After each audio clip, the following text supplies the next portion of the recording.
When confronted by thousands and thousands of years of warfare, pillaging, slavery, the killing of all captives, the forceful integration of a conquered enemy's women into one's own people, many of these things, while heinous by today's standards, arose from a world much harsher than today, in which human survival was greatly inhibited by the chaos and savagery of nature, the scarcity of hunter-gatherer methods, our knowledge, and so on. If you let your captives go after a battle, their children might come back and murder yours, or drive yours away from the one watering hole that has become the cornerstone of your people's survival.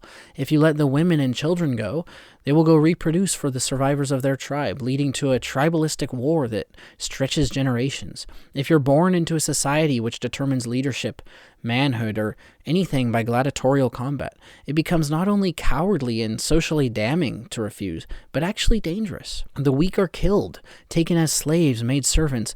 They do not have families or reproduce. If you have scarcely enough food to care for your 2 children, and no social safety net as we have today, when a third is born with severe deformities, you fear it will only be a sorrowful and never-ending drain on the entire family, ultimately threatening your very stability.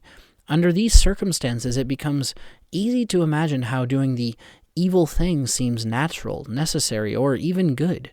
It becomes indeed possible to ask whether these things are truly evil at all, whether the establishers and perpetuators of these systems were truly evil. Could it be that the system was evil, but the acting individuals were not? Could it be that the system was necessary and therefore subjectively good until such a time as it was no longer necessary, and therefore became subjectively bad? Even most moral objectivists with a clear perception of history agree that historic practices cannot be measured by the standards of today. Were we to be transported back in time, there's a very slight chance, 0 probably, that we would not have participated in the accepted norms of the time and culture in which we found ourselves. There's a 100% chance that refusing to participate in society would have resulted in negative consequences, both for the individual and for those closest to him or her. Now, would these negative consequences be morally negative? This is much more uncertain, but anyone with any sort of empathetic or imaginative capacity realizes that these are tricky questions and that we must be slow to condemn worldviews, including moral frameworks, alien to our own. This realization can lead very sensibly and solidly to moral subjectivism, and it can begin to seem that it is moral objectivism which has more to prove, which actually might require more counterintuitive reasoning than moral subjectivism. So, in defense of moral subjectivism, for the purposes of this video, let me establish that I will be defending what I understand to be a defense of moral subjectivism based upon a deterministic worldview. There do seem to be many arguments for moral subjectivism even with free will, but in my opinion the most solid does depend on determinism, the idea that we cannot choose to do differently than we do. I'll probably explore other versions or ideas of moral subjectivism in future videos, but for now, deterministic. Okay, Steelmanning deterministic moral subjectivism. By way of a brief outline, let me say that I will begin by envisioning a situation involving a cannibalistic society in which cannibalism is mistaken as moral. My argument will be based on the idea that it is ultimately not desirable, but there is an assumption underlying this assertion, which I will go on to address in the future, so never fear. If it seems like I am relying on some unreasoned axioms, simply have patience and continue. The core idea is that, in the end, we are all after the same thing and that we seek to optimize our experience of reality. However much our opinions on what is optimal might differ, a moral subjectivist would say that those are simply, in the end, opinions. The proposition is that if we all saw life the same way, we would obviously all have the same desires, the same subsequent values, and therefore the same framework of morality. It's a simple but somewhat daring extension of this logic to suggest that if we all saw reality perfectly as it truly is, we would also all have the same subsequent desires, values, and moral framework. Sam Harris uses the term well-being to describe what we are all ultimately after.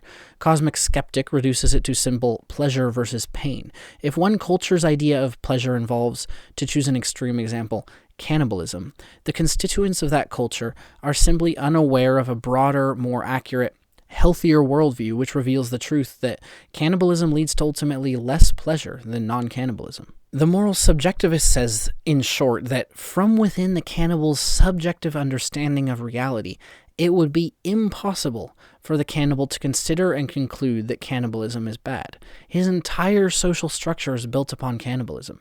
Values of courage and honor and loyalty, protecting and ensuring abundance for one's own, all of these are so inextricably interwoven with the idea of killing and eating one's enemy. And keep in mind, when we use subjective in the sense of a cannibal's subjective understanding of the world, the word subjective does not imply that the understanding is fundamentally wrong or flawed, fundamentally contrary to objective reality. No, when we say subjective, we mean that the cannibal's understanding of the world is wholly determined by the unique experience and limitations of that single conscious individual. In other words, the cannibal, like all of us, can have no understanding that is not formed by or through subjective experience. Even if the understanding relies on reason, it arises through subjective experience.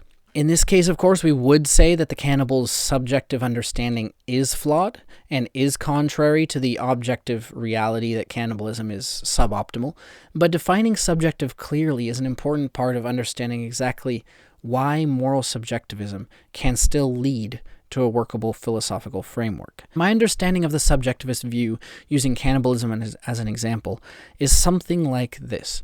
Someone growing in a cannibalistic culture would view cannibalism not only as morally neutral, but morally good, necessary, perhaps.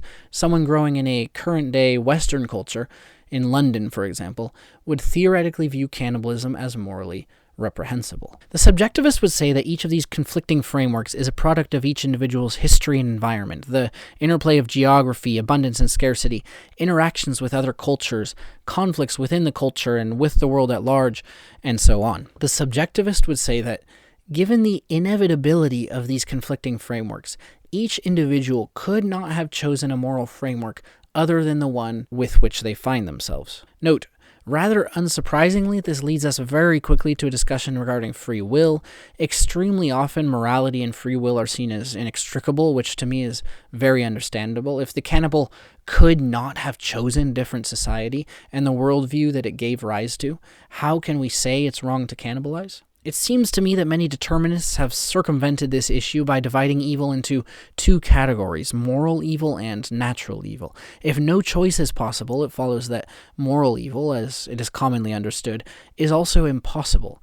Therefore, all evil, all suboptimal action, it could be said, falls under the category of natural evil, and thus resolvable only by a change of perspective, experience, preference, and so on. Only resolvable, in other words, by a deterministic change in experience, which leads to a shift in the moral framework. Again, remember I'm approaching this from the standpoint of a deterministic moral subjectivist. So everything is said under that umbrella context. For this reason, it seems it is subjectively good for the cannibal to take part in cannibalism, while it is also subjectively good for the Londoner to find such behavior repulsive. Now, the challengers would often come along and say, yes, but if the Londoner goes to the cannibal tribe, can he not suggest that his way might be better? The Londoner's idea of not cannibalizing is ultimately objectively better than the cannibal's idea of cannibalizing, right? Well, I would say so. I would say that, yes, if they speak and exchange ideas, they will ultimately come to a mutually better understanding about the nature of reality,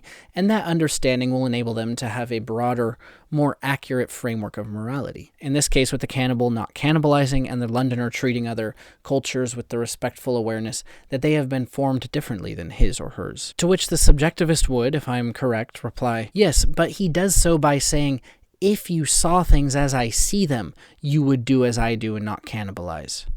This is something Alex O'Connor repeats on occasion, and initially it confused me. I've come to understand it, though, in considering this mental experiment with cultural interaction. The Londoner is essentially saying, you should stop cannibalizing because if you consider reality as I do, you will see that it is ultimately harmful to a society, to you as an individual, and therefore to your long-term pleasure.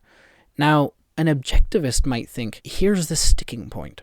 Regardless of whether the cannibal could or couldn't have entertained the possibility of not cannibalizing, objectively speaking, the Londoner is correct. Cannibalizing is objectively harmful, and therefore naturally morally bad. Not cannibalizing is an objectively superior way of being. So, when considering subjective morality, an objectivist might think, No, it doesn't matter whether or not we have conflicting opinions of morality. The simple fact that those are subjective opinions does not mean that the morality about which they make claim is equally subjective. One can have a subjective opinion about objective reality, therefore, and still be correct. Take the example of the moon. The moon exists objectively, one would think. Now, the simple fact that we believe, based on our individual conscious experiences, that it exists, does not mean that the moon is subjective itself. We are forming subjective opinions regarding its existence and its nature, but those subjective opinions are either further or closer to the ultimate objective truth of the moon's existence and nature. One might be tempted to view morality similarly. We each have our idea of morality, and those ideas either come closer to or further from capturing the ultimately objectively best way to live. But there's a fundamental misunderstanding of subjectivism here, and it has to do with the nature of morality and what we are trying to achieve in discussing it. To illustrate, if the cannibal could not have done otherwise, was it actually wrong for him to cannibalize? Was it evil? Now, for me, accepting that he had no other possibility, or accepting that at least arriving at other possibilities would have been extremely difficult and complicated, it seems quite clear that it was not an individually evil act. This is easier to consider with perhaps the less extreme but seemingly more complex example of circumcision.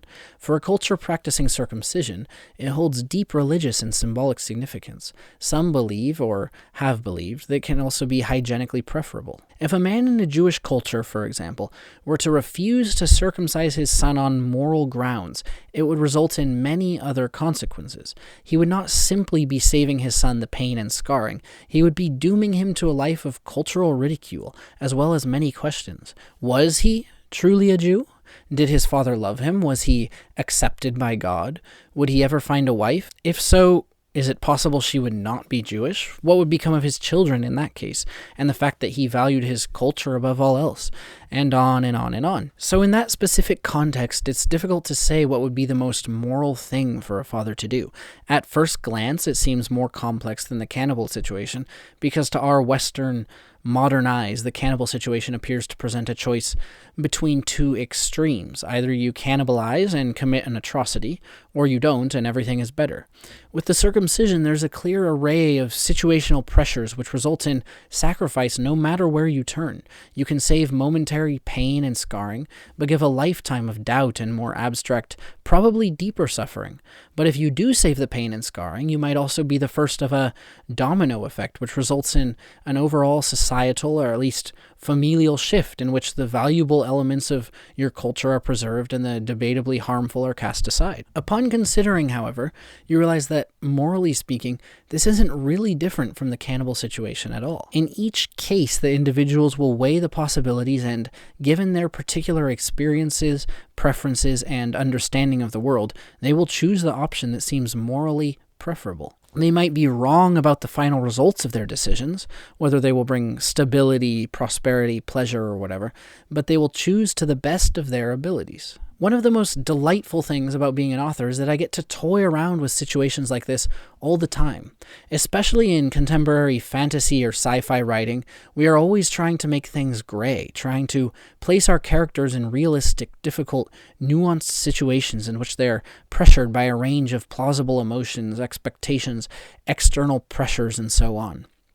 That's how us writers communicate our message, intentional or not, to the reader. We challenge them to step out of their own individual preconceptions and to consider life from another perspective, to consider whether murder might truly always be unjustified, to consider whether vengeance might ever actually bring peace. In a sense, writing fiction is like the ultimate test of objectivity, or the ultimate immersion in subjectivity. We are trying, in a sense, to challenge the idea of objective morality, and each individual reader's sense of morality is the objective wall against which we, as writers, hurl our projectiles of subjectivity. Back to the cannibal example. I was imagining the various arguments a moral objectivist might make against subjectivism. If cannibalizing is objectively, scientifically, provably worse for society than not doing so, it seems that it is morally incumbent upon us to not cannibalize, right? But I already established that the cannibal could not have chosen differently, or at least it would have been very difficult and very complex.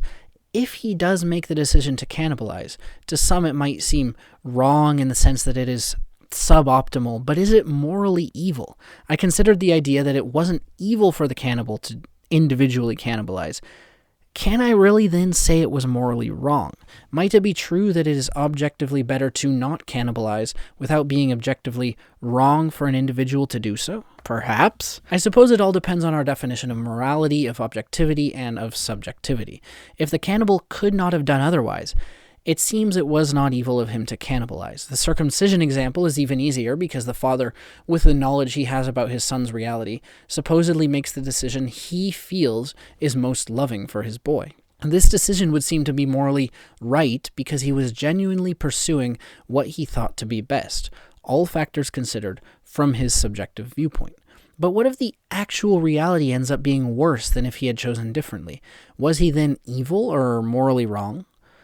Perhaps his environment was wrong on some fundamental level. Perhaps an action cannot be moral or immoral, only a heart or intent can. Perhaps not, and he was evil because he simply misunderstood reality? Could it be that only reality is right or wrong, and people simply always do what they can? This certainly fits with determinism, but can it not lead to nihilism?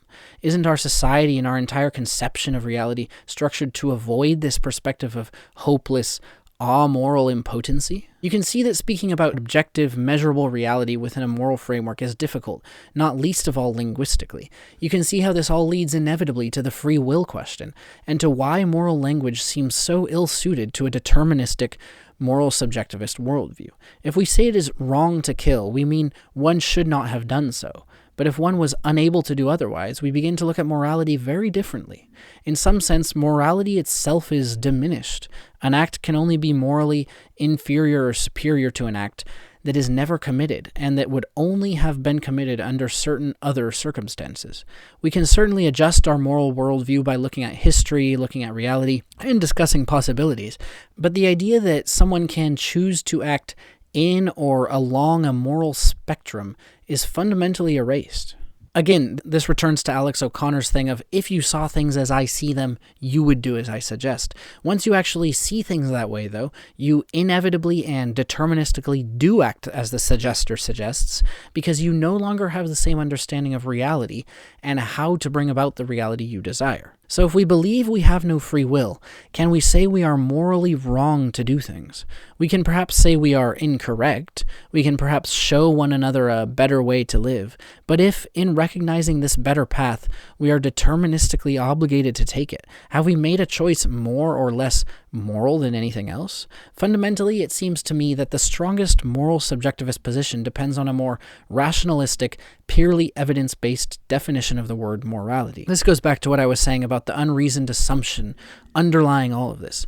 While we can scientifically prove that well-being, to use Sam Harris's term, is not maximized under a cannibalistic worldview, we cannot scientifically prove that well-being is itself good or moral in any rationalistic sense. Well-being just is. It is what we desire. We can say we are correct to pursue it because it brings about what we desire, but can we actually say it is good to pursue?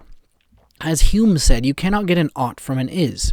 See the rest of this playlist for more on that, but once we make the assertion that well-being is what we desire is good, then we can prove that certain worldviews are more likely to maximize well-being. Subjectivism simply acknowledges that this desire for well-being is just that, a desire. It isn't provably moral. Morality is not mandated by the laws of physics. Subjectivism simply acknowledges this and says, look, we feel certain things are good and bad, but that's really just an assumption. If we all agree that our goal is pleasure, or well-being, or following God's commandments, or what have you, then we can all discover scientifically and rationally the best way to bring about that goal. And the moral thing in each situation is to act in a manner that brings about that goal. And if there's something deeper or more fulfilling or more long-lasting that we ultimately recognize as more pleasurable, then we'll just shift our actions to pursue that. So you don't have dessert because maybe you're not looking for pleasure in the moment because the pleasure of the moment is small compared to the long-term pleasure of being healthy, of living longer, of loving your children, setting a good example for them for a longer time, that sort of thing. But fundamentally, whatever we pursue because it gives us an experience more pleasurable than pursuing other things. If we come to recognize that being an ascetic or a hermit and meditating for 10 years and never speaking a word, whatever we come to pursue as meaningful or fulfilling simply gives us the state of mind, the state of awareness, the influence over other humans, the experience that is more pleasurable than whatever it is we're leaving behind. Now, a personal note. I know my own upbringing and preferences lead to a desire of morality which involves personal choice, responsibility, and the possibility of unrealized outcomes. Freedom, basically. It seems to me that a moral subjectivist cannot have this understanding of the word moral, and I suggest that when we as a society hold philosophical discussions such as this one, many of us may suffer from this linguistic disconnect, which can lead us to feel as if some people don't believe in morality at all. Instinctively, one can want to say that morality is a thing of right and wrong, good and evil, or else it does not exist. If we can't choose, we can't be moral agents. A deterministic subjectivist says, yes, indeed, right and wrong, good and evil, they do not objectively exist, but we view things as right and wrong, as good and evil. What we call morality is simply this subjective viewpoint. But as soon as we make the assertion that well-being is what we all desire, we can work towards determining the best way to achieve that objectively. The question then is, what is well-being? Has Sam Harris actually brought us closer to reconciling reason with a moral worldview? Or has he simply renamed the target and left us all with the same age-old debate? Well, if you want to hear my thoughts on that, subscribe, hit that notification bell, and you will be alerted for part 2. Otherwise, go your way in peace, enjoy your day, and hopefully see you next time.